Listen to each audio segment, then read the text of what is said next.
Okay. Show me. Alright, fellas, I'm ready to fight. Oh my gosh! That's not me! That's not Cockroach Tony Montana! We want the black people on the motherfucking wall of fame now! Is that what you want? I want you to be a hockey player! I am a hockey player! Alright, I'm not a fucking athlete. This is my fucking way. This is how I win. You go in pieces, asshole. The Where We Gems Movie Podcast, your home for the most underrated and underappreciated films. Hello and welcome to episode 15 of There Will Be Gems Movie Podcast. I'm here as always with my esteemed hosts.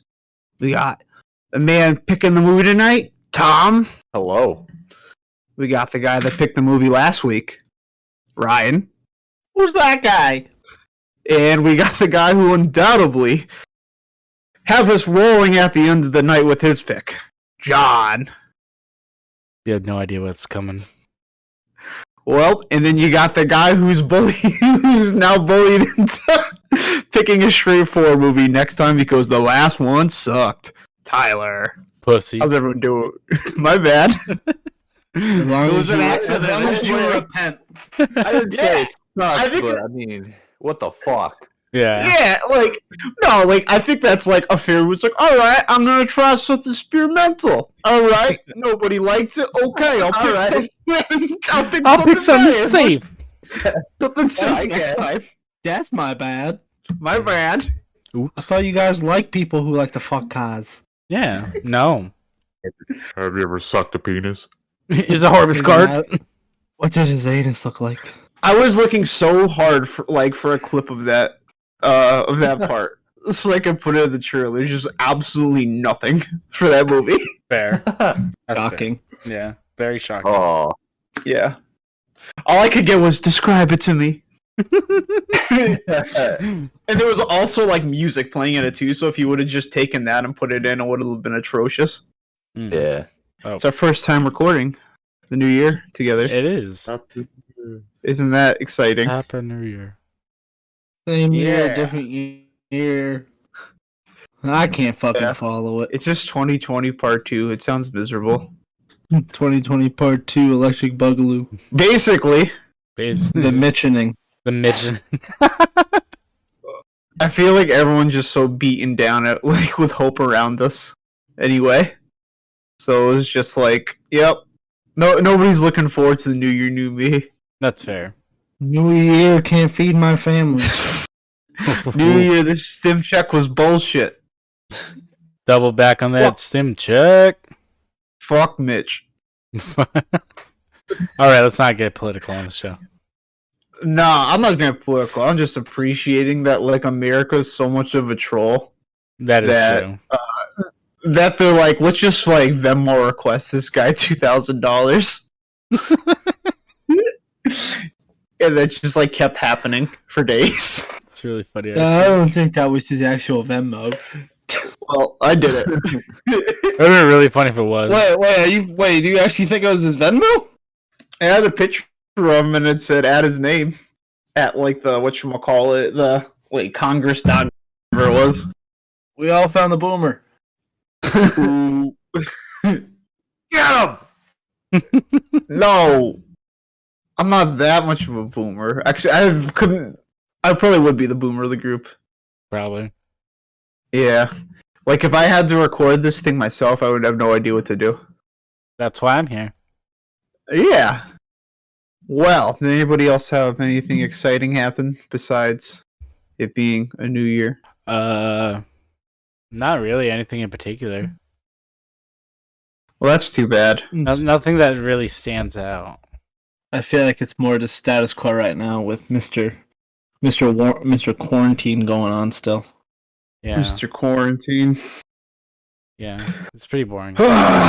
Let's sigh. Listen. Let's get into the topic. Yeah. Yeah. So, our topic this week, to coordinate with our movie about food, is what is your favorite movie about food or a restaurant? Let's just say it at the same time. Should we all say it at the same time? I don't think there's an outside chance that 3 to 4 of us have the same pick. Yeah, you don't know. Maybe. Yeah, maybe. If not, it's gonna sound like a mess. Yeah. All right. Somebody else start. Okay. All right. My favorite movie was The Slammin' Salmon. Oh, okay. Mine too. All right. Wow. Seriously?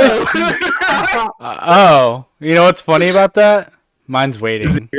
Mine's Ah, that was the other one. Those were the yeah, two that that's came the other to one. mind to me. waiting. Yeah. Those were the two that came to mind to me real quick, but I was like, I definitely prefer the Slammin' Salmon to Waiting. Slam and Salmon is pretty top tier.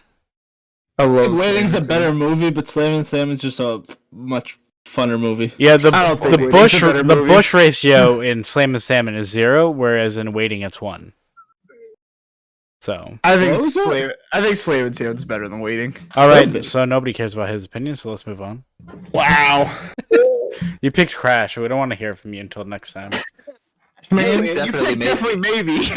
yeah. How about You definitely, yeah. You picked Tree Braff. Yeah, Yeah, you did it twice in a row. I did it 3 times in a row. That's like only when you're following those two movies for you picking Nemo. We like, thank God. It wasn't so bad. You're welcome. Like, all right, this is palatable in comparison. Wait until this week's pick. I hope you like Tim Allen. I know what it is too. Oh man. Ugh. You think you know?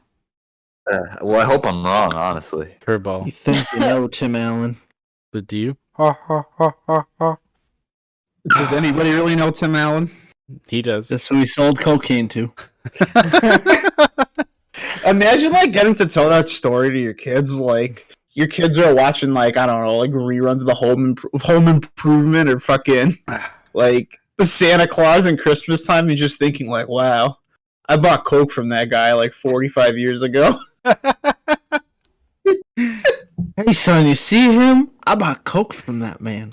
Just imagine, that's like, that would be such a cool story to tell your kids. You bought coke from the Santa Claus guy in the 70s. I used to be Tim Allen.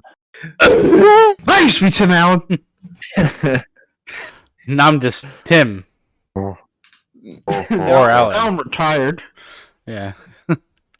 All right, let's get into this movie. I've been waiting to talk to this prick for a long time. Okay. I am not cloying. I am not needy. I don't care what you think. You're not getting to me. I'm not needy. Chocolate lava cake is not just undercooked chocolate cake. That's not what makes the center molten. You take a frozen cylinder of ganache and you set it in the ramekin so that as the outside cooks fully, the inside becomes molten. Okay. It's fucking molten, see? It's fucking molten, you asshole. Yeah, I just sent a private message to somebody. To who? To that a-hole food critic. You can only send private messages to people who are following you. I think you might have posted that publicly. You want me to cook the same food? The same exact... The same food that he ripped apart? The same guy who's coming tonight? No. How many covers do we have tonight? We're overbooked, but I just Good. got all the menu. It's not the menu you got printed. So now suddenly you're going to be an artist. Well, be an artist on your own time. Pretty good. Pretty good.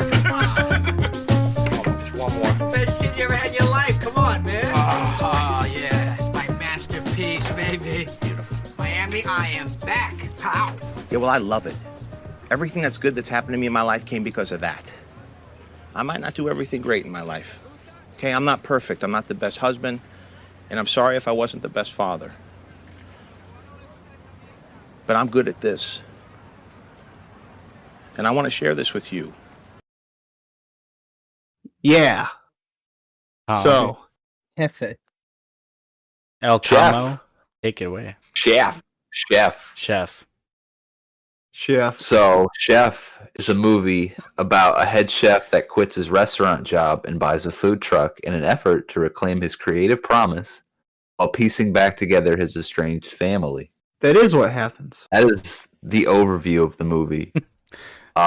It's a lot of fun, I think, like from start to finish. I love It's a fun movie. I love this Very movie. feel good movie. I am a big fan of Jon Favreau. I'm learning that more and more. Yeah. And he plays the like aloof older man so well in this. I think he did a good job like writing the part realistically for him. Yeah. Like, is this a sex thing? Well, except for his wife. I can't believe that for a second. No, well, I can't believe it either, but even he can't believe it either, so he throws in, like, you're got fat, like, all movie. Yeah. Like, he literally... He cooks banging Cuban food. Yeah, seriously, that food looks so good. I know. This there's definitely not a movie that just has more nice shots of food. Yeah.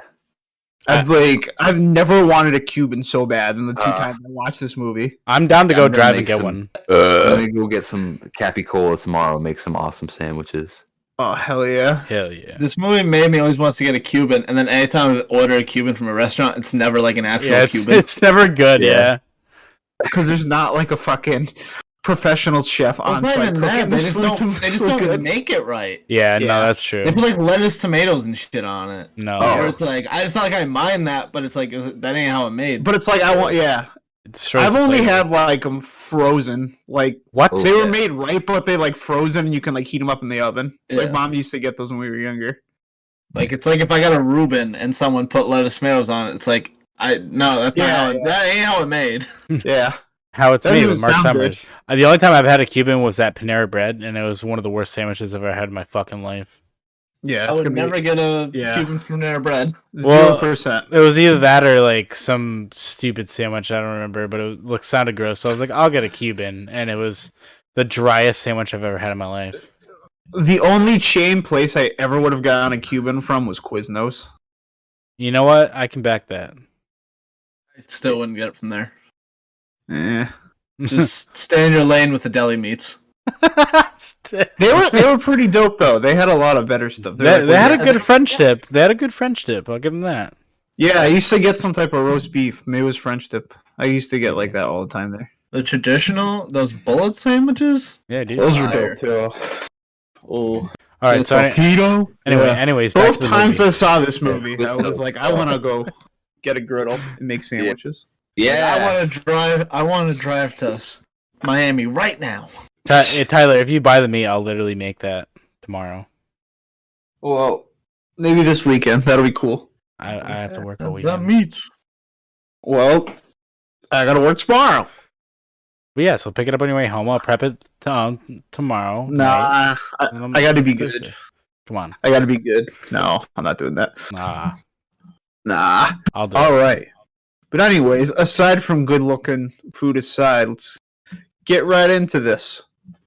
Yeah, so it starts with he's getting ready for a big night. They have a big food review guy coming in to check out the restaurant. So starts off with him preparing some stuff, chopping up whatever looked like some oranges and limes, and they get a big old pig. Start getting that ready. DB. Yeah. He's got his sous chef John Leguizamo, and he's also got the other guy. I forget what his title was, but it's Bobby Cannavale, and he's like drunk in his car. He's just an alcoholic. Yeah, That guy plays the same character in every movie. Yeah, I believe he's you. usually a cop. He's a cop or he's a scumbag. He's one of the two. Or he's a douchebag. Like, Or an estranged all the dad. he's the douchebag, the scumbag. Okay, fair enough. I believe he was also a sous chef. I believe. probably. He was like next in line, so he was probably like, I don't know where that he might. No, be. John Leguizamo wasn't a sous chef yet. Yes. He was a line cook because remember, like, midnight, Yeah. they're like, I got promoted. Yeah, dude. That's right. Yeah. They always do they do some really dope editing, like right at the beginning, like the way they incorporate like all like the stuff on the phones, how they just throw it in the background. Yeah. Even if they did, I forgot exactly what it was. Remember they did something like that with the editing. I thought it was cool, like right at the beginning.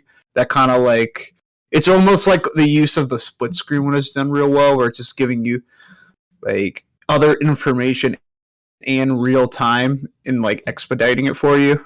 Right. And it always like when it's done well, like it was in this movie, I always like little stuff like that. Yeah, But it looks real good. yeah, so they're going making something special for this hard ass food critic, and they make it pretty. They stress it a whole lot that this food critic is some type of big shot that is got some huge online following. So like this is real important. So they're cooking up this special menu And you get the impression from him right away that he is just like the big dick chef, and like everybody likes him. Super good guy, like super good family guy. They give you this warm impression from him right away because I think they really want you to get invested and like want you to think like everything's gonna like go like smooth for this. Yeah. Right.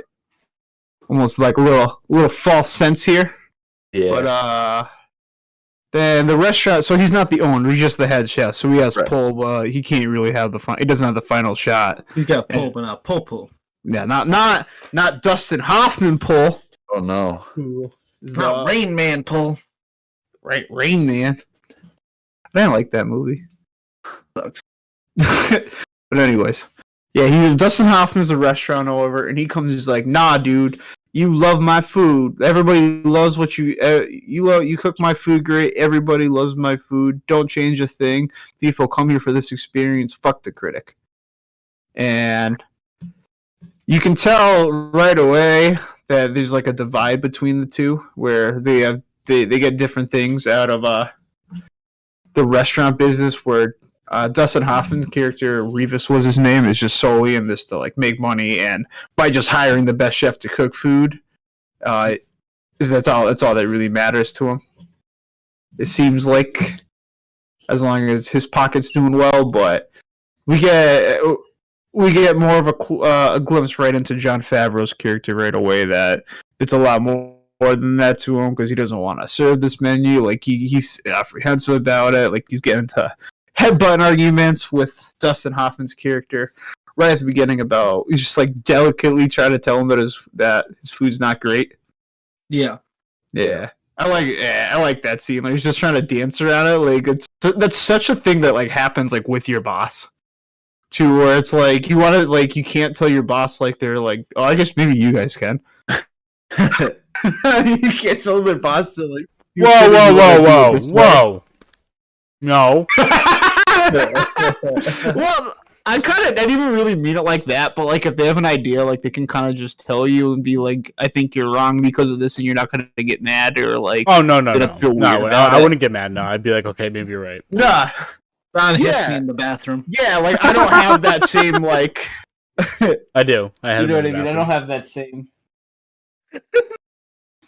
Yeah, I don't have that same like leeway that you guys have with that sort of thing. It's kind of what I meant. But that's like that kind of like friction that you get right there. That's like I thought that was like a real cool like little subtle thing that even this big dick guys have got people to answer to, and that kind of like they have a good way of kind of like assessing or giving you an assessment of like the power chain of people in this restaurant. Yeah.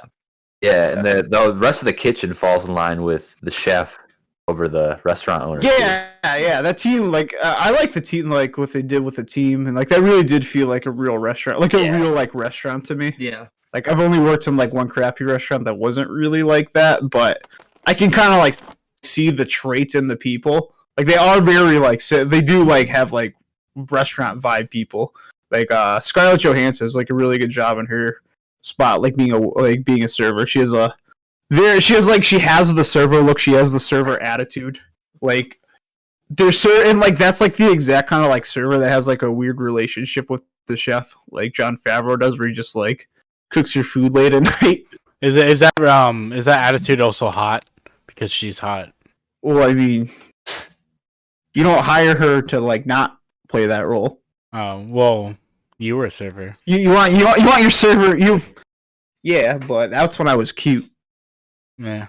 Before all this restaurant food and lack of exercise. Quarantine? Yeah.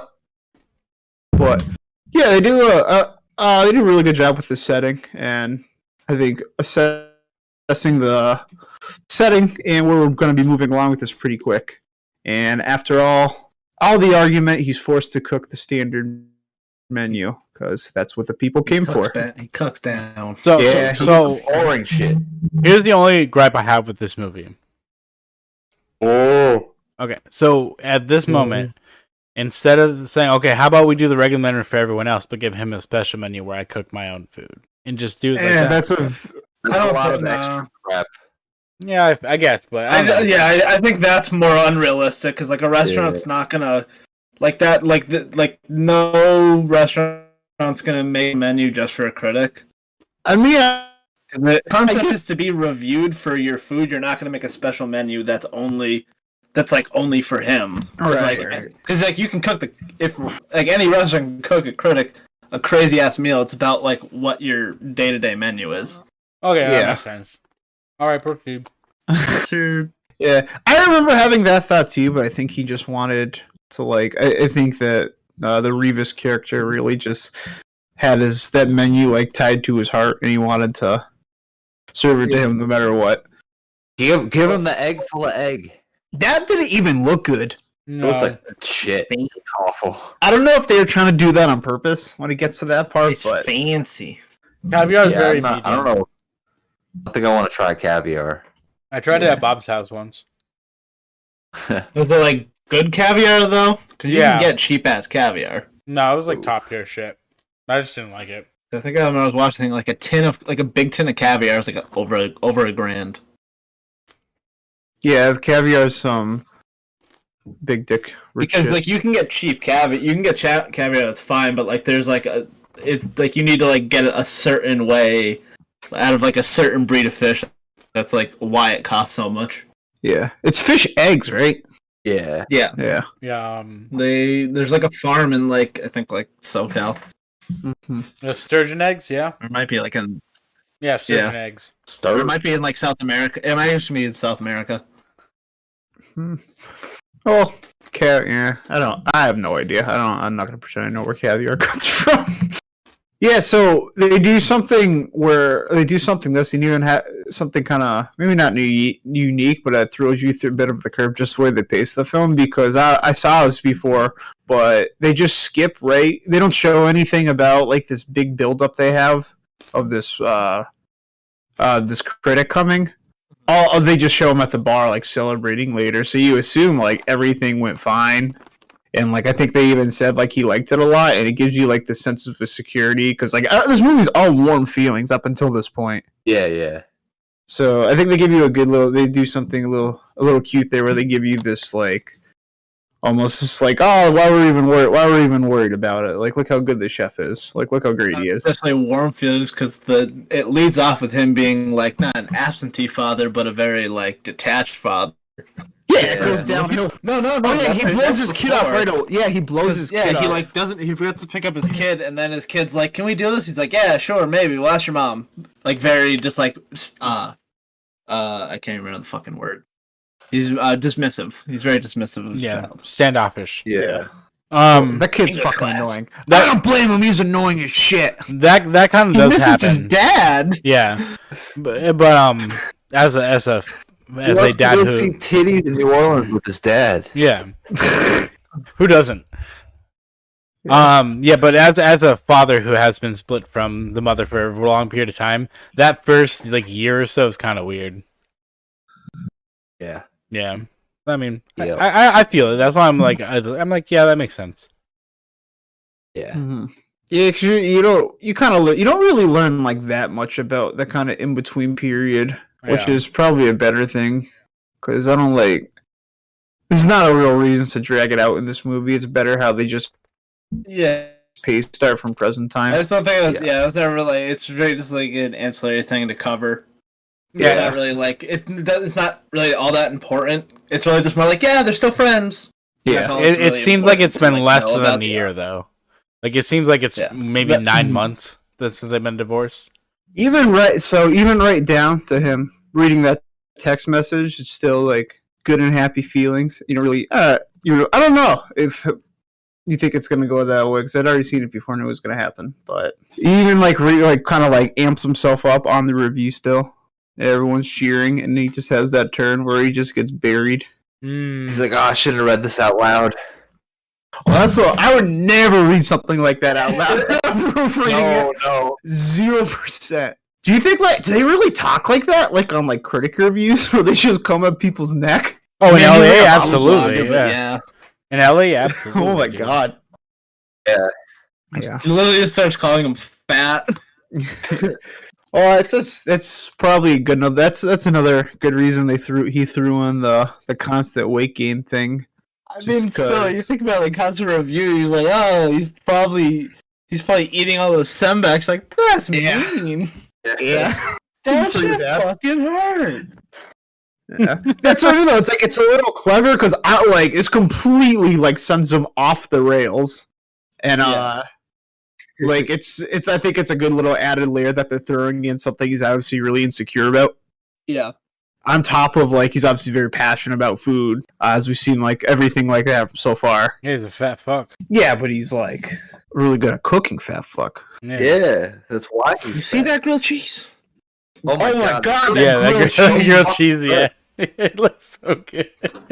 Everything in this movie, like I'm just like, fuck. I wish I had right. It's like random like fruit he picks up at like the bodega look good. Yeah, just the way he was cutting oranges. It's like, oh, it looks so good. I want to squeeze that. Do you think he was like actually cutting all? You think he had a stunt like knife cutter, or he actually? No, he can cook actually very well. He's like he's like actually like a foodie because he did like he had like a show on Netflix. Yeah, it runs. Yeah, the Chef's Table. Yeah, I mean, if you write, direct, and star in this movie, I don't think it's because like you're indifferent to food. Yeah. Also, a tiny bit of trivia. I guess he would cook those grilled cheeses for like everybody on set. Oh my god! I want to work in that movie. Jesus. Yeah, this must have been a dope movie to work on with all the food like they had to cook. That pig that they cooked and never used. Just doing the catering. Yeah, they literally cook a whole pig and then never use it. I mean, they probably eat it. Well, I mean, like the movie's probably just. That's what I mean. Like you get to work on this and just eat all this food. Like all this is everything's doubling as craft services. You don't think it's doubling as my pants right now? If I could eat all the food in this movie, my pants would also be doubling. Oh my god! Yeah, that son of a bitch in sandwiches that he makes. Like, like the brisket one too that he's like talking about. I'm like, the brisket. And the pasta he makes for Scarlett Johansson at night. That looks so good too. Oh my god! Also hard to believe in this movie. Jesus. And like, what was he making? Well, never. I don't want to spoil that because it's later in the movie. But so good. Everything he cooks just looks like it belongs on the Food Network. Belongs in the museum. Like not like the bullshit cooks either. That like just like show you how to make dog shit in 30 minutes. I do like dog shit. I'm gonna teach you how to make a meatloaf. Just a log of fucking meat. So like, we're gonna assume you can't cook anything, so we're just gonna take the most basic properties and mash them together. I want to make baked mac and cheese. Oh god. Yeah. People suck at making baked mac and cheese, so it's so boring half the time. Never mind. Go on. Sorry. So this is where Jon Favreau starts to kind of remind himself, or kind of remind his character kind of starts to remind me of myself right now because he's such a he's like so out of it with like Twitter and the social media stuff.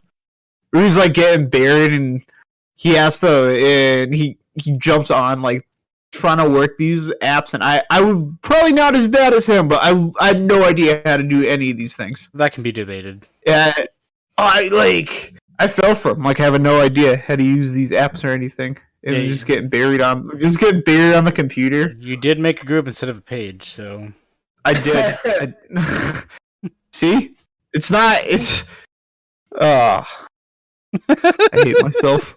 So funny. It's okay. Good. We hate you too.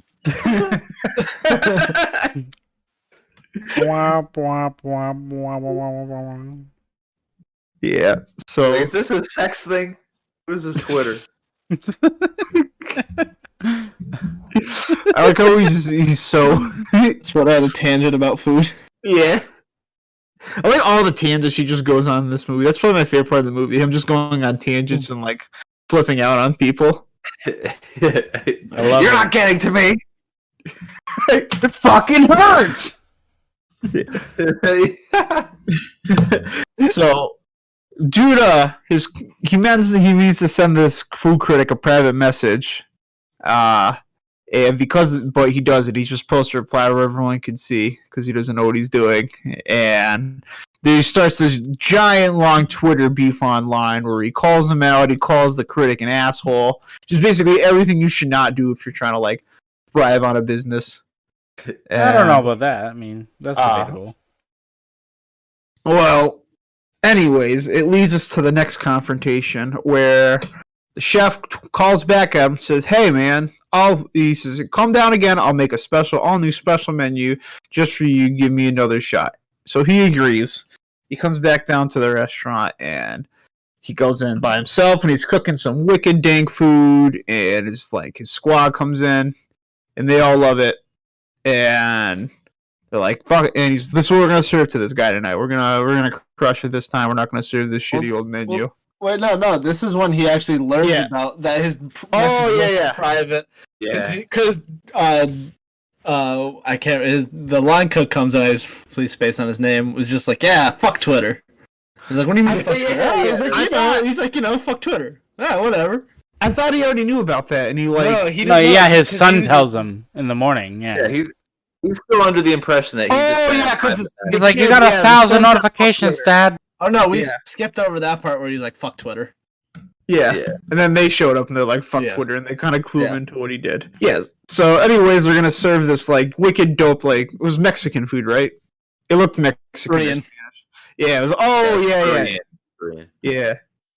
It looked fucking ridiculous though. But he's gonna serve this to this guy instead of the menu. He's getting the crew all fired up. And as they're prepping, the restaurant owner Riva shows up again. And he's like, "Hey, what are you doing?" Definitely can't serve that. Yeah, he's very defensive of his menu. He doesn't want to try anything new because apparently he tried putting shortbreads or something on the menu and nobody ordered it. So this is the one part of the movie that I was like, that was kind of a force to get for the plot because it's like the credits coming back for everyone's packed the house for a new menu. Why wouldn't you serve the new menu? Yeah. It doesn't make that's the one part of the movie where it was forced just for the plot. Yeah. I just felt like the owner too just being wicked unreasonable about it. No, he absolutely was my least favorite character. It seemed like an easy call situation. It's not because his restaurant got tore online too. Yeah. Well, it's not even just that because the restaurant is overbooked for the fact that. Well, he because was of the Twitter stuff. Yeah, he was trying to say it's because the owner. I think was trying to say it was because of his menu, though. I don't know, but regardless, it seemed like an easy call to just serve the new food they're working on. They're all hyped about instead of serving the same food that got buried a couple days ago. Mm-hmm. That would be a smart thing. Totally feel you on that, but Mr. Chef Jon Favreau refuses to compromise. His name is Carl Casper. I was going to say his name is Carl Casper. It is Chef. His name is Chef. Chef. We'll just call him Chef A. Can we just call him Chef A the rest of the movie? Chef the rest of the review? Yeah, it's Chef A. Casper. Chef. So Yeah, Chef A. Casper says, "Fuck you, Dustin Hoffman. I'm not serving your bullshit. I'm going to serve my food." And he says, "Fuck you. You can leave if you're not going to serve my food." Sit there a little bit more polite with each other. A little bit. Just a tiny bit. Chef A. Casper tells Mr. Dustin Hoffman to eat his shorts, and he takes his ball and goes home. And then typecast scumbag Tony Cavalli, Bobby Cavalli, that's his name, right? Cannavale. Bobby Cannavale. Cannavale. He gets his call up. He's like, "All right, Bobby, you're up." And Bobby's going to cook tonight, and Chef Casper goes home and says, "I'm going to cook this food and eat anyway because it was fucking dank." It was, in fact, dank. Yeah. And Mr. Restaurant Critic Guy shows up as promised and gets the same bullshit again. And this is where we see the garbage-looking food in the movie. Yeah. That egg none of that stuff really looked that good. No. Even the lava cake was like... Is that a John? Meh. Yeah. Oh, goodness. So, He gets buried, and at the same time, he's tweeting back at him on Twitter oh, he's a no-show. I get the same old crappy food again. So, not a good look for the restaurant. And Chef Casper says, fuck this. I'm not going to stand there. I'm going to go call this prick out. And he makes his way down to the restaurant. Walking fast faces past these. And he made some, like, the thing he was making here was one of the most delicious looking things to me. It had like some like tiny octopuses in there. It looks so good. I thought he was going to like come down with it. Me too. He should have. Every time I think he's going to do that. I thought he was going to do that, serve it to him, and then like this movie was going to go a completely different way. Take it. Yeah. But he is not, and he just has a public mental breakdown that's recorded for the internet. It's fucking molten. He grabs 2 different chocolate lava cakes and crushes them in his hand. Yeah. Not only does he grab the one in front of him, he grabs one at another table and fucking bursts it all over the place. I love that when he grabs like the random lava cake. It's fucking molten. It's fucking molten. It's fucking molten. So good. Screaming at him, how do you make the lava cake? Except now I know how to make a lava cake, though. So if I ever want to, I have the knowledge. Keep telling yourself that. Oh, I suck at baking. I'll never do that. Yeah, I suck at baking too. It's okay. Except for weed. But anyways, freak out. After the public meltdown and the exit from the restaurant, Chef Casper has got some thinking about his life to do. And this is the part in the movie where he begins to reconnect with his son that thus far has not been the most important to him. Kids aren't that important. Yeah, who cares? Yeah, fuck. He never feels like a bad dad to me, but like he seems just like more concerned with like his like happiness. Well, yeah. So yeah, it's a fine line between being a good dad and also being sure that you're happy. Because if you're not happy generally yourself, then you can't be a good father. It's the same thing with being like a boyfriend or husband or anything like that too. Like you got to make sure that you're good. Yeah.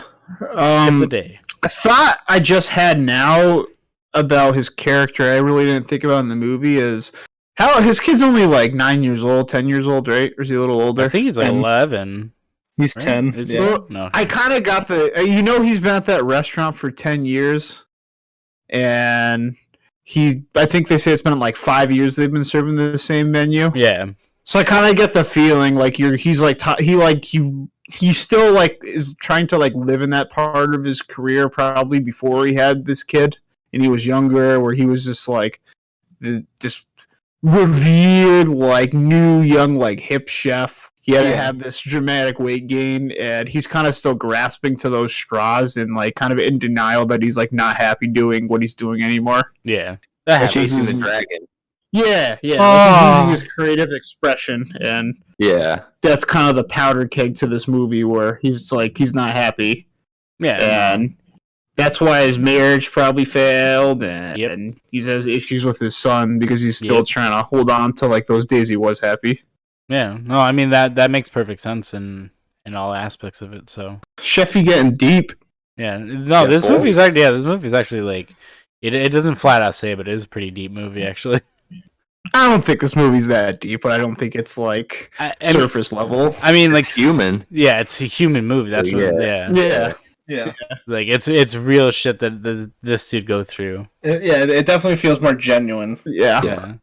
It's not like unbelievable like a movie like The Last Kiss. It's no Kazam. It's definitely no Kazam too either.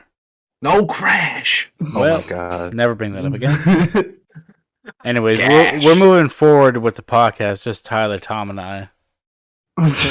Well, it's time for our weekly crank segment. Take it away, Ryan. So back to my crank. He could have used some crank in this movie. He could have, yeah. He could have cranked off a couple times. He could have made those sandwiches so fast. Fucking cock!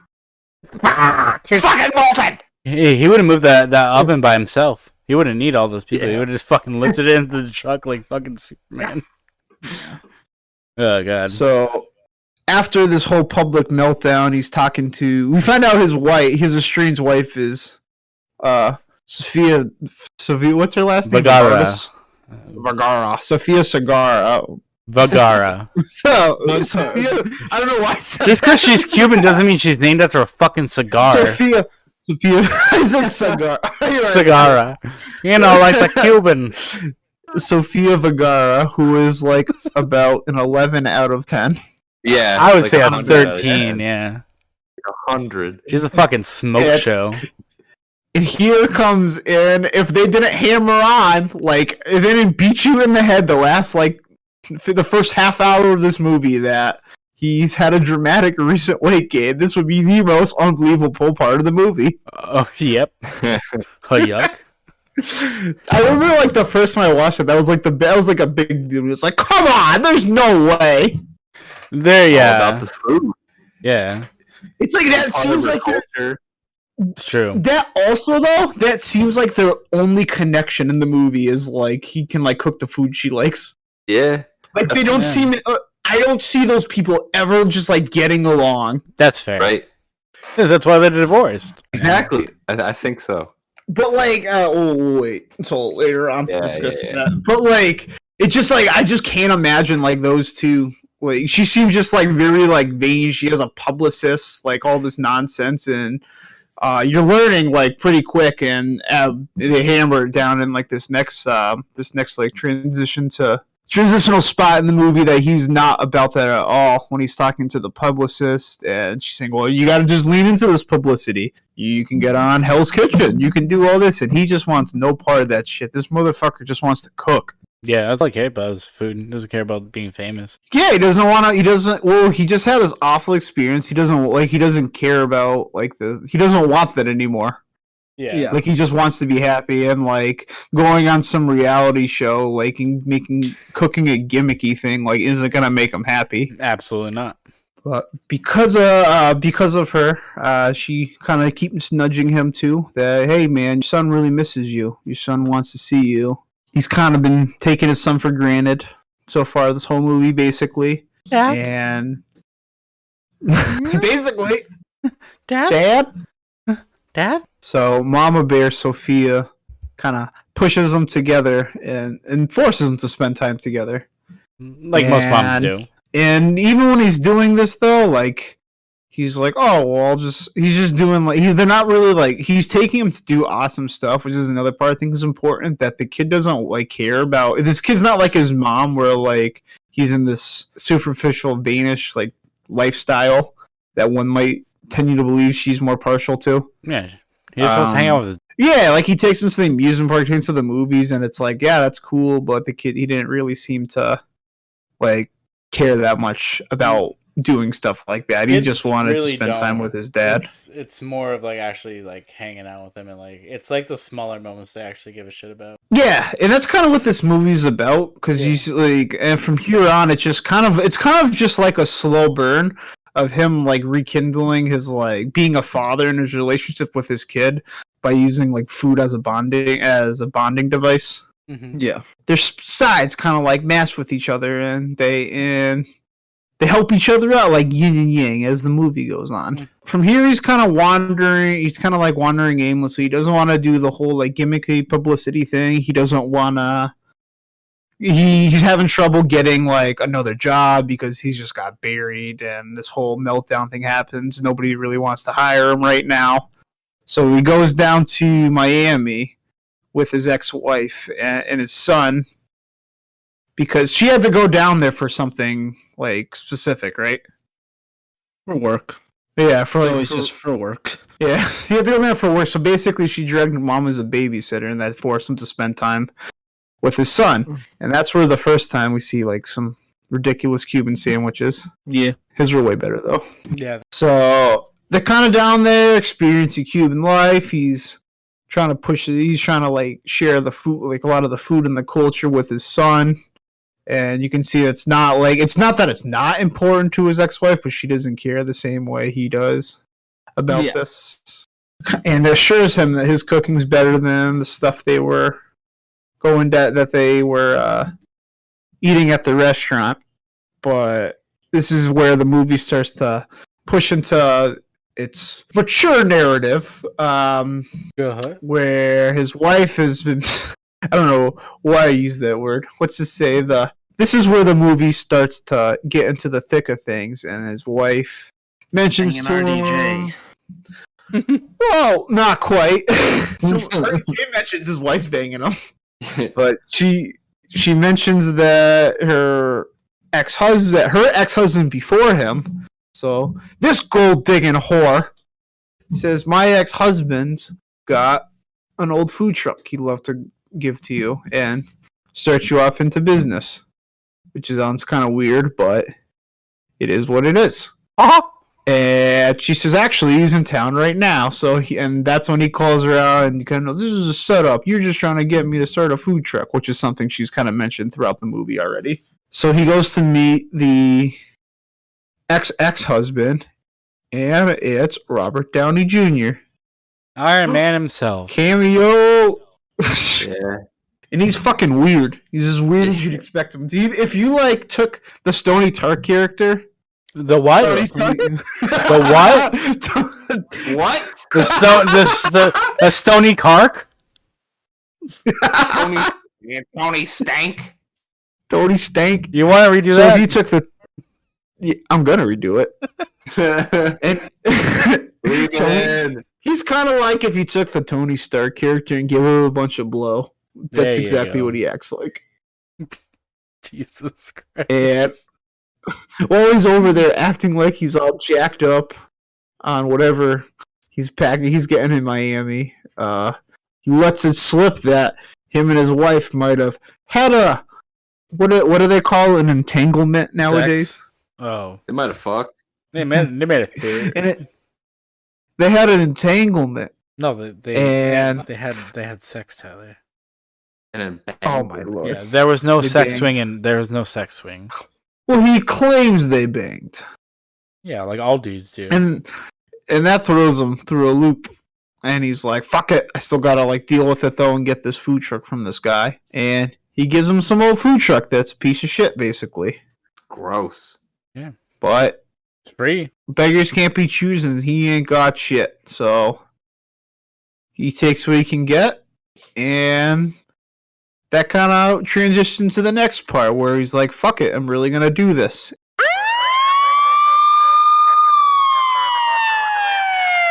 Holler if you hear me!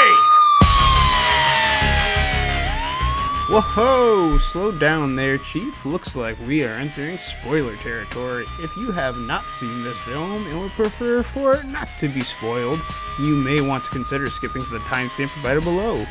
Thanks for listening. And it becomes like a project for him and his son. It's bond on, cleaning off the truck, cleaning it up, cleaning it out. And the son kind of gets his first life lesson here when he tries to throw away an old pan. Why was he so offended by it? Just because it was being wasteful of. Well, it's because he could have used it. Yeah, and it's also more so that his son was just kind of giving up and just taking the easy way out too. Instead of just cleaning the fucking pan like he asked him to. That makes more sense. Yeah. They have a bit of a heart-to-heart there, and Chef Casper comes back to his son and says he's sorry, which I guess is something he hasn't really done so far in the movie. Sorry, motherfucker. Yeah. And so kind of just let it happen, and they move right along with the food truck idea. And during this time, he's in contact with his line cook, John Leguiziano's character. He's now been promoted to sous chef, but also it's I don't know how to say this stuff. It's Luigi. It's Luigi Mario. It's the Mexican guy. Oh wait, no. Ryan, who did you think he was earlier? Michael Pena. I get those two mixed up all the time. Oh, God. And he was dead serious about it. He was like, "Yeah, the guy in End of Watching Ant-Man." I'm like, "That's fucking Michael." They even talk the same. The guy in Fury. They even talk the same. I always get those two mixed up. I know because he's like, yeah, I've seen this guy in a lot of movies. Like End of Watch, I'm like, oh no, and I was like, oh, like in like what, like Spawn, 2-on-Fu, and he's like, nah, End of Watch. I'm like, wait, what? And he's like, yeah, Ant-Man. I'm like, that's fucking Michael Pena. Like, that's not even John Leguizamo. What the? That's a fair goof up. Yeah, I'll give it, but it's just really funny. So he kind of comes up with this concept about cooking Cuban food, Cuban sandwiches, and the traditional sides with it, like fried plantains. Is there anything else he cooks like regularly? Yucca fries. Yeah, yucca fries. Yucca fries. Yeah, Yucca fries. I really want to try those too. What is a yucca? It's just like a exotic starchy kind of root. So yeah, that's what I figured. It looked like kind of like rooty. Yeah, that's why it like cooks the same as a potato. So okay, that makes sense. I want to try that too. So they get their concept underway. He talks to his friends back home at the old restaurant. He gets John Leguizamo. Oh god, a little idea in his head. John Geronimo. John Geronimo. John Jehovah Witness the Mo. And then Michael Payne is like, I like your food truck idea. I don't give a fuck if I'm sous chef. He doesn't tell him that, but he somehow just finds him in Miami. Jesus, Michael Pena. Fucking hate all of Old you. Michael Pena. Is there a reason like he finds out like exactly where he is? He kind of just shows up. Well, he told him that he was in Miami.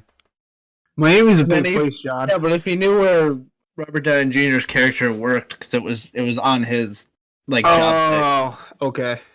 Yeah, or like he could have. He was like in the middle of like Miami. It was like, hey, hey, it's you. I know you. Hey, you're my the chef. That's fine. You got those? You're the only other person I know that got those. I don't think it would bother me anyway. If like they didn't really specify that. That's pretty dumb to pick at. Yeah. Oh, I don't know about this. I don't know. There's no way he could have contacted him not on screen in any way. Well, I just got cancer. You leave the microwave open again? Yep, do that work all the time. Sorry. Ew, how do you leave the microwave open? That's obviously a fucking joke. Tyler's a resident boomer. That is true. I'm sorry. Hey, wait, those work with the door open?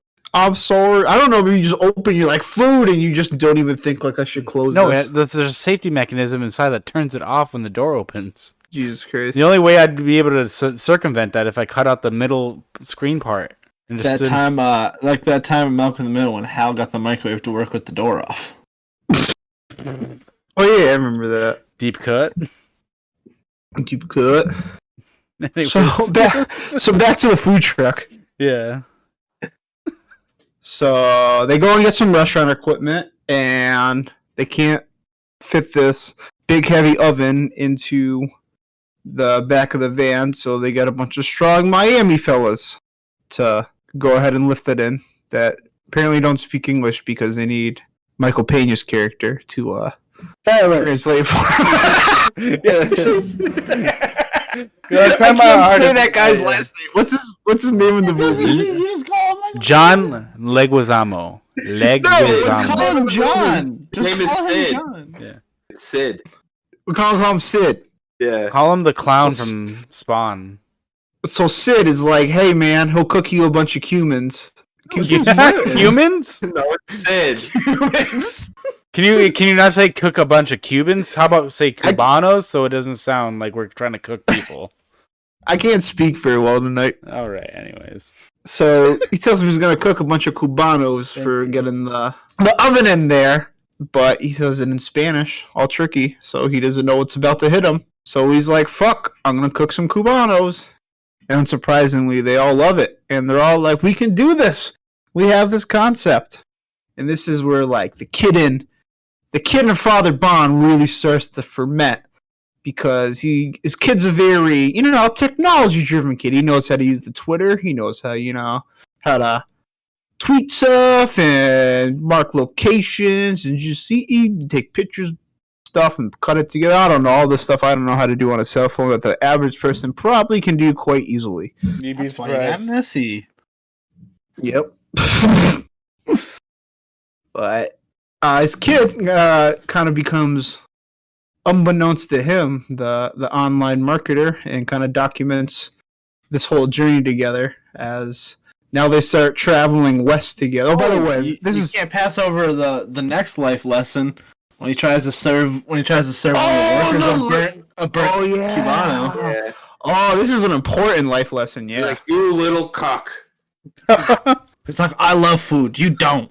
I fuck your mom. I love food. You eat SpaghettiOs. I fucking love SpaghettiOs. I'm a trash person. Ew. I fucking love SpaghettiOs. I'll eat them, but I don't love those little gelatinous meatballs. They just that sauce is so bad. I know. But it's so good. I'm well aware of that. It's terrible, but it's nostalgic for me. I don't know. I know, right? It reminds you of a kid. And your mom just said fuck it and just gave you like garbage. It's like that and Celeste pizzas are never gonna not be good to me. Yeah, that's fair. You still eat Celeste pizzas? On the occasion. Oh my lord. Me too, yeah.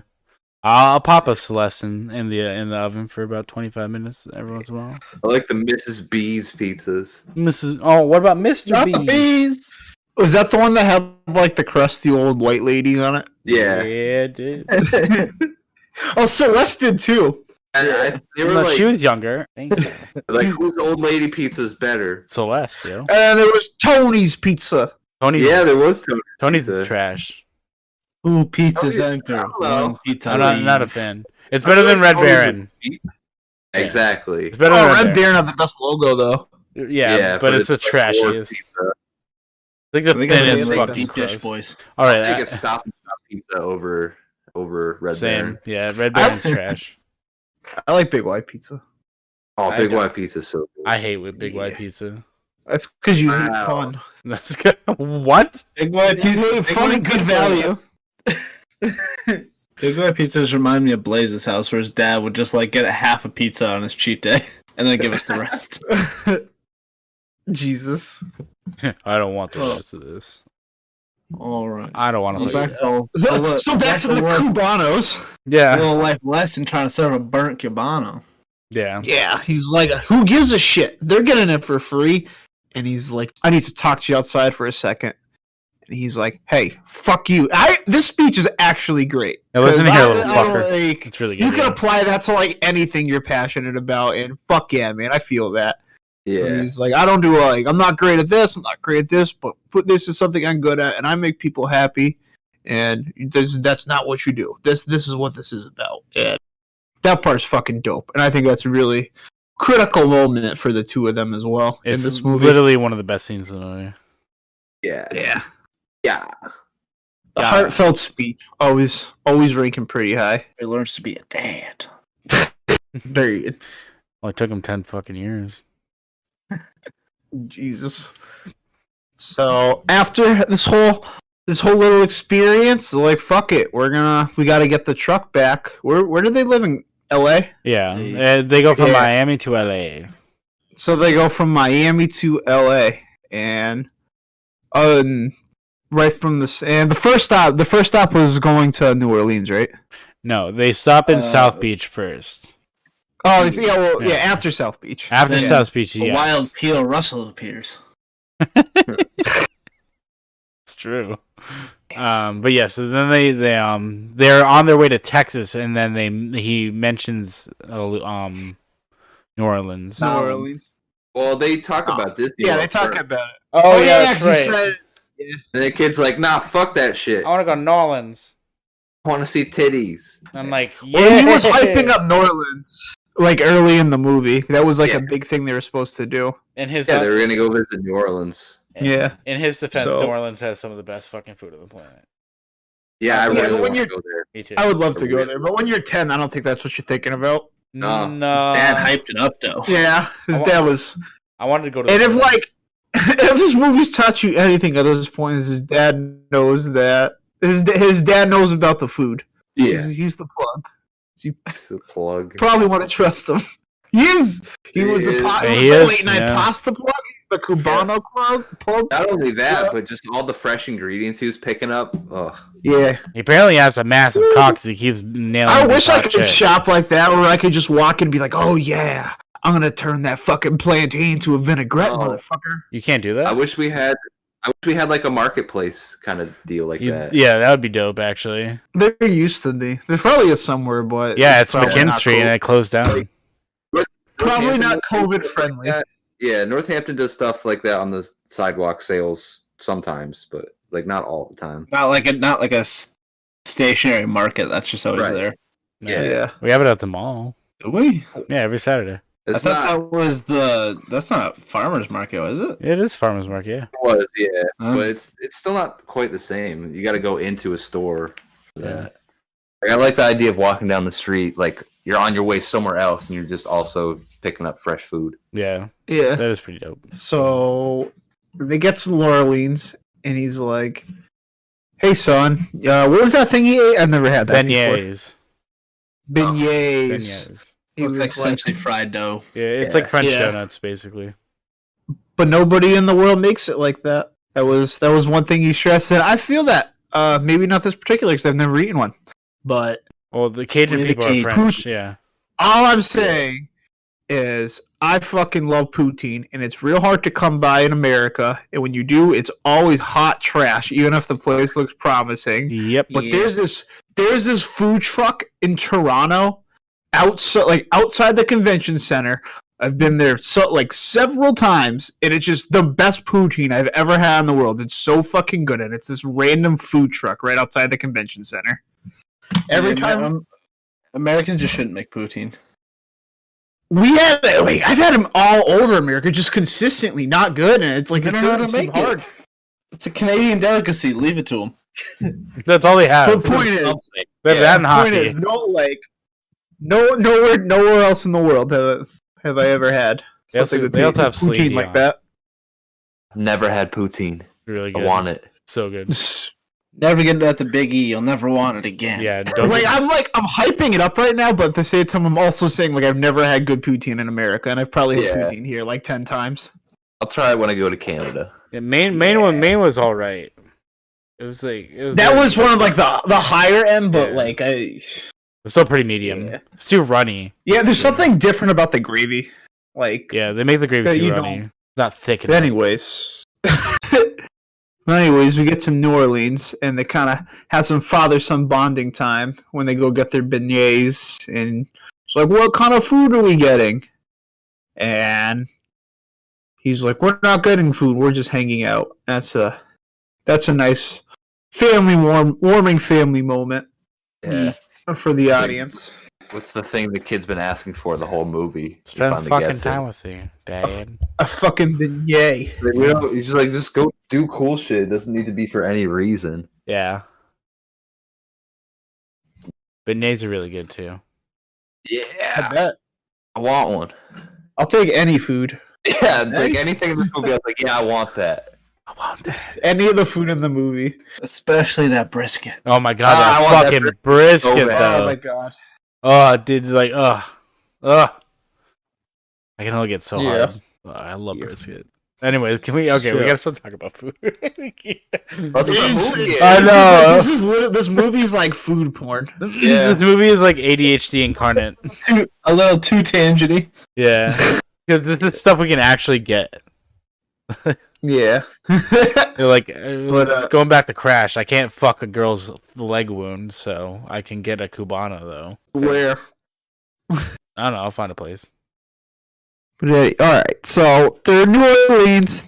They do their standard thing in New Orleans, where they got a big crowd, and we start to find out that's because the son has made them a Twitter page, and he's been sharing the shit out of where they're going and posting pictures of their food, and all this food looks ridiculous. So of course, people are going to show up, and his name is still holding value because of that whole Twitter beef thing that happened. He So became a has, meme. he's a meme. He was in the line of sight for the public. He would have been on the H3 podcast if this was real life. Oh, absolutely, 100%. Yeah. Well, they do say in the movie, "We saw you on Tosh.0." Yeah. Which is pretty Oh, big. Peter Russell's. He would have been like, "You're not getting to me." It fucking hurts. Oh, so then they don't really have any more eventful stops after New Orleans, do they? Texas. Texas, yeah. But it's very brisk. It's really New Orleans, then there's a little in between, then they get to Texas. Yeah. But you're forgetting a very, very big part of the in between these rides, what the sun's doing. Beer. He's taking the 1 second, the 1 second videos. 1 second videos. Yeah. His son's like a master fucking editor. Yeah. I can tell you an iPhone with the iPhone 6, it ain't doing that. Yeah. No, it's not. That's Movie Maker, motherfucker. So they then again, his mom is fuck you money, so I got them good programs. That's true, yeah. Yeah. He's got Adobe. His mom took all of Daddy's money. Yeah. That's true. Yeah, he like lives in some shitty loft. His mom's a gold digging whore, like Robert Downey Jr.'s church is loaded too. His mom works like the public, with has a publicist. She's a gold digging whore. I think she was the breadwinner in that. I'm gonna be real. I think Kanye West made a song about women like her. Can you hear me now? I think you're off base. I'm indeed. Oh, we also skipped over the part where they put cornstarch on their balls. That's what I was gonna say. That's the integral part I was talking about. It helps with moisture. It's to stop it from getting moist. Sweaty nuts. Yeah. No, it's just very random. You've never done that? I really when I was all night, and he's like, "Oh, let me get some." Yo, let me get some of that shit. I was 18 and I was with someone that was like, "Hey, we gotta get some baby powder for our nuts so they don't sweat and smell." I was like, "What?" You never done that, dude? That's how I used to pick up the girls all the time. Yeah, we go over some girl from a school's house. Just gonna put some baby powder on our nuts. I'm like, what? Yeah, dude. Fun fact: bitches get wet when they smell baby. I never heard that in my life.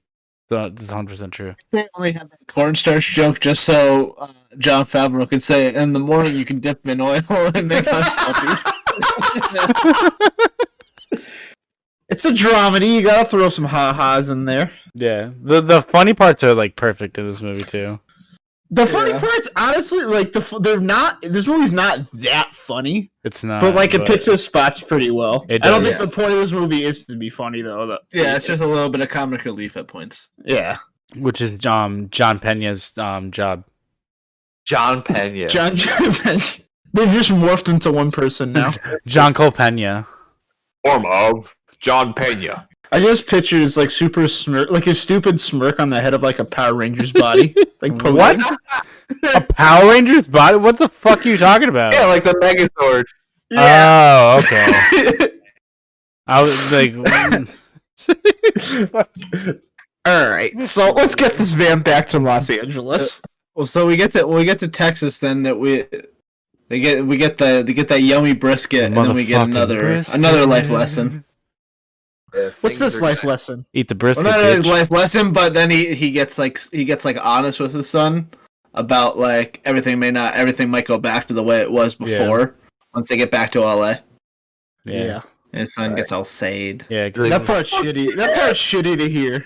Yeah, it really is. But I mean, he's not wrong. He can't just quit school and work with his dad full time. You know? No, but he is though. But I think that was supposed to be more because you see him he's more you see more of a change in him because he's being just blunt with them opposed to him before where he was just kind of dismissing him. Yeah, just beating around the bush. He's just we can do that. Yeah, sure. Yeah, we'll think about that. He's just look, this is how it could be. I don't want to get your expectations thinking we're gonna do this all the time. No, which is the way it should be. Yeah. Where it's a sad where it's sad, but it is it shows growth. No, yeah, absolutely. Yeah. He's taking responsibility. He's a real character. Dad. Me too. They're making sandwiches on a truck. Anyways, I want to do that someday. I'll buy a sandwich. It does look like fun. I think food trucks are dope. I wish there was more food trucks around here. You can grill me a cheese in the truck. I'm gonna grill you with cheese, boy. Oh, boy, I'm gonna grill you cheese. Just get a pickup and throw a. I got my food truck right here. Got your food truck right here, buddy. On my cornstarchy balls. All right. Anyways, L.A. L.A. He gets What's back that to get- his sad apartment. And then he watches his video. Yeah. He watches in the apartment, right? Yeah. Yeah. He Yeah. watches the video. He's like, I can't this- fap to this. This kid is a master editor. Like, if that kid is making that at 10 years old, like, holy shit. I mean, it's just 1 second videos that he put together. That he took daily. Yeah, but he picks, like, these perfect 1 second videos and, like, the way it cuts all together, it's just, like, so seamless. That, like, if you took a bunch of 1 second videos and put it together like that, it would look like hot garbage. Okay, I'm gonna do Try that. Yeah, that's a challenge. I'm gonna do that. I'm gonna take 1 second videos of daily life in the house. I tried Yeah, making stop motion video when I was younger. And Yeah. it totally looked like hot trash. I'm gonna do Yeah, that. that shit ain't easy. Yeah. I did one on PowerPoint once in school. Nice. I'm gonna do that. I'm gonna start that right now. So Good luck with that. thank you. Yeah. 1 second So- videos of the podcast. So he kind of has this heartwarming moment, and it kind of just flashes. Am I missing something, or is it just like kind of flashed a couple months later? Oh, he called him. well, He's then like, he calls you- his son, yeah. You missed the whole thing. He's like, hey, what if we? He's like, what if we kept doing this after school and on the weekends? And then he went and asked his mom, and she was like, yeah, fuck yeah, dude. I'm like, Then Hell it cuts to, I don't know, maybe a week later. It's Yeah. kind of not very far into the future, because then like his son's on the food truck. His ex-wife's helping with the food truck. They clearly are like in a healthy Oh relationship. yeah, I'm missing something. And then- I blanked on this. And but this then part's out, and then the critic shows up. yeah. It's like, can I talk to you? He's like, I love your sandwiches. I want more sandwiches. Oh, good.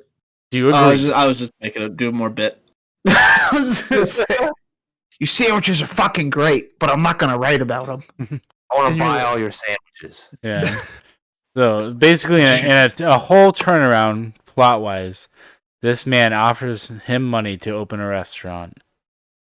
That he has free reign over. Yes. Yeah. Full creative He control. gets what he wants. Yeah. Then in the end, it worked fucking out. for him. wild. Yeah. That's how you get a 3-hour movie, Martin Scorsese. Complete creative control. Hey, Martin, you want to cut some of this? No! What do you mean, cut? I have creative control. What's an editor? What's an editor? so yeah, basically that's the end of the movie. No. I said basically. No. Basically. No. Because then they open up the restaurant, and Yeah. it's like slamming with business, and they're all It's happy. fucking dope. No, Yeah. it's rented. It's rented out for the wedding reception. Yeah. Yeah. He remarried his wife. Yeah, bullshit. Oh, fucking buy it. I kind of wish they didn't have that part in there. I wish they just didn't get married again. I don't understand why you're so against Jon Favreau. Listen, I'm not. It's not even It's not even like Jon Favreau. It's like it's not Jon Favreau. It's not Jon Favreau's fault. These people are just very like completely different people. That I can't imagine within this time period that they were like, oh, we got divorced because it didn't work out, but now you're spending time with our son, and I really like it, and you have a restaurant, so I'm gonna marry you again. I just don't buy that. But I think they got divorced because he was becoming unhappy with the restaurant. Exactly. Is more the reason, and Yeah. it was more the fact he was so unhappy, and it was causing problems with the marriage. Now that he's Exactly. back in a good space, they were able to be more reconciled. I'm not knocking it. Because they were never in a bad place. It's just he was too much in a rut to even be present in the marriage. Yeah. and be Nobody a wants to be father. with a miserable prick. Yeah. I'm not knocking any points off for it or anything, but I just think the movie would have been better if they didn't get remarried at the end. Yeah. I think he could have just had a better ending than the wedding. Yeah, he could have died of a heart attack because he's a fat fuck. It could have literally been the same thing, except it was just some kind of party going on at the restaurant. That's true. It doesn't really change it. I just think it's it just gives more closure. It's he's back on track. He's happy. He's got his place. He's got his girl back. He's got a family. I think it would have been great. It just shows him working hard in the kitchen and running an order out or something, and then I don't know, then just a shot of him just looking over his restaurant and seeing this packed like this packed restaurant of people happy or something, and like. But that was never. But that's the whole thing. It was never. It wasn't people being because people are happy with his food before. It was he wasn't happy. Yeah, but then he's like looking over them and he's just like happy, and the movie ends with him just like smiling over, like I did it. Last shot should be him and the whole kitchen staff pouring cornstarch down their pants. Hell yeah, that was in the outtakes. We didn't get that cut. That's the director's cut. That's the Dan Snyder cut. The Dan Snyder cut. That'd be on their feet. They snort the cornstarch. Of exclusively 12-year-old girls' feet. Yikes. Anyways, so let's get into ratings. Dan Snyder joke. I was trying to say Zack Snyder. I figured, but Dan Snyder, I went with it. Release the Dan Schneider cut. Yes, we get into ratings. Ratings. Tyler, kick us off. Oh man, you're gonna me kick you off. All right, kick it off.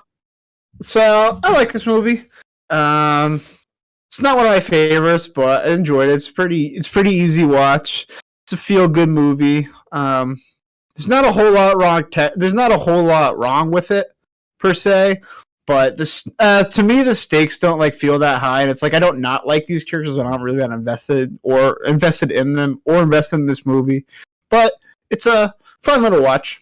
I don't really have any problems with it. I'm gonna give it a 7.1. Ryan.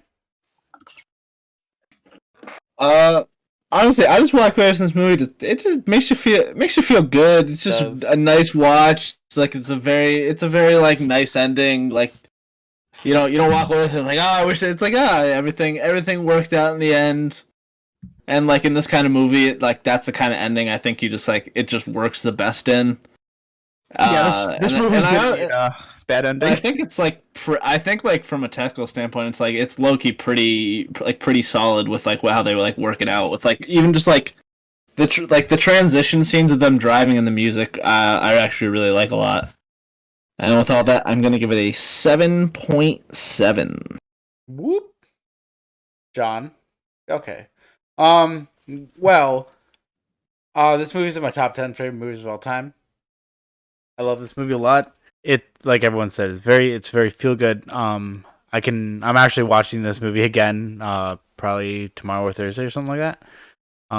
Just because I need to show it to people. So, I'm actually going to come in pretty high. I'm going to do an 8.7. 8.7. Tom. All right. Okay. Yeah, it's a really feel good movie. Big fan of Jon Favreau. I'm learning a lot that I'm a big fan of Jon Favreau's writing specifically. Yeah. Iron Man. Yeah, Iron Man. I watched it again. Still holds up.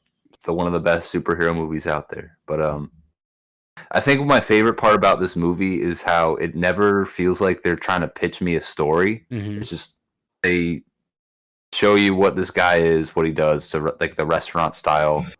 And things just kind of happen, and he reacts, and then things happen from there, and it wraps up in a nice place. So I come in good score, 7.5. Hell yeah! 7.5. This is a very real movie. Very real movie. Yeah, Hell I do like the music choices a lot. Yeah. Very good. One thing too that you mentioned about like how this movie's not really ever trying to pitch you anything, and you're kind of just watching like a life, like kind of like a life play out. That's something I've noticed that this film kind of reminded me of some 50s and 60s European movies. Like this was that was a really popular theme back then, and even like it's still now, but it was very prominent in those cities where in those countries, I mean, where it was they kind of just had a movie following someone, just like they're not ever trying to pitch you something, they're just like thinking about their life or like working out their life or like some type of issue like that. Yeah. And that's something that like I think that type of movie, I think it's definitely growing on me a lot. Mm-hmm. Yeah. It's like sometimes I know a certain kind of movie I want to watch. Other times I just want to watch something good, and this falls into that just something good category. Hell yeah. Yeah, for sure. That's something I'm definitely trying to like handle more this year. Like I made a list of like a lot of movies I want to see, like in all different genres. I have this problem where I get burnt out, where I watch like too many of these like pretentious like kind of movies, or I watch too many horror movies, or then I watch like blah blah blah. too many weird movies. You know what I mean? Yeah. Where you got to break it up. Fair enough. All right then. If you like this, if you like Jon Favreau, I would recommend The Mandalorian because the writing in that is phenomenal. It's really it's good. like the most Star Wars thing they have done in a long time. It's top tier TV. Yeah. I have not seen it, but I've never heard anyone say a bad thing about that show. Really It's good. very good. It's very good. It's not a bad episode. Yeah, it's like that show and Jon Favreau in general. Like I've just heard nothing but good things about. Yeah. Jon Favreau also plays one of my favorite characters in I Love You Man. The guy that Paul Rudd pukes on. That's right. Yeah. Oh, It's Kyle get the fuck out of my house. Not cool. I love that. Oh my gosh. Yeah. Oh. Yeah, so anyways, I believe it's my pick next week. Yeah, I believe so. next week, John? Oh boy. So we've teased some Tim Allen. Oh Jesus Christ. And I've been thinking a lot lately about like the past 10 years of my life. And how close I am to Tim the Toolman Taylor.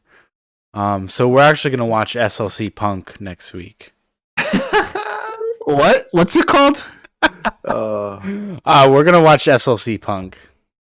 SLC Punk. Yeah, Shaggy's in it. yeah. It stars Matthew Lillard, Michael A. Gorgian. I don't know how to say that. You got Devon Sawa, Jason Segel. Speaking of I Love You Man, James Duvall, This Christopher is like McDonald. the most. Yeah, This could not be a more '90s cast. it's a pretty nice. Damn, Yeah. like 90s fucking Yeah. box art. This came out in April of '99. It's set in 1980s, where Steve-O and Heroin Bob, which are the two main characters, they're still dedicated punks in Salt Lake City. And I don't want to say too much more because it kind of gives away some of the plot. This movie is absolutely fantastic. I do love this movie. It's This very is actually pretty dope. It's pretty damn good. It's a short watch, it's only an hour and a half. It's got music, drama, funnies in it. It's a good complete package. I figured I'd pick a real movie for once, so this is my real pick. This movie is pretty It's cool. got a Actually. 7.5. It is, Yeah. So I figured we change it up a little bit, have something with music in it too. Also, like I figured I'd pick a more serious movie. This does get pretty serious in some points. So yeah, I'm pretty excited to watch this again. It's been a while. Yeah. No Blu-ray. Wow. There's no Blu-ray of this movie? That's crazy. No, there's no Blu-ray. Well, Amazon Prime. We gotta buy it. no. Yeah, I just like getting stuff. Usually movies like this end up being cheap. Yeah. Well, Yeah. then that's what we're gonna watch. But Tim Allen is still on the chalkboard, though. Don't you worry, kids. Tim Allen will be in your future. Oh, yeah. We teased some Tim Allen, so here's a movie without Tim Allen in it. I figured I'd throw another curveball, you know? He was like the Game of Thrones writers. He subverted our expectations. Anyways, I think that just about does it for episode 15. Think so. Think so. Hell yeah.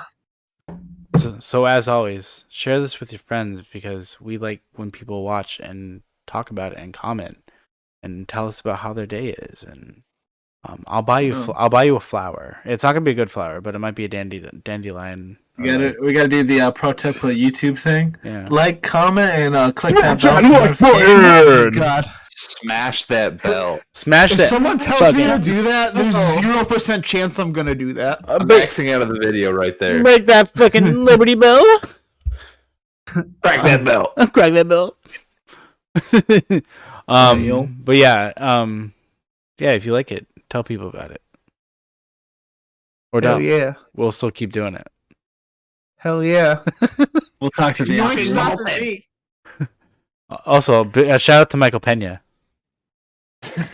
Michael Pena. For not being in this movie. Yeah. Anyway, But looking like a guy that is. apparently, allegedly. Anyways, I've been John. Who's everyone else been tonight? Not Ryan. John Legaziano. I am Iron Man. Well, goodbye. Good night, everyone. Bye.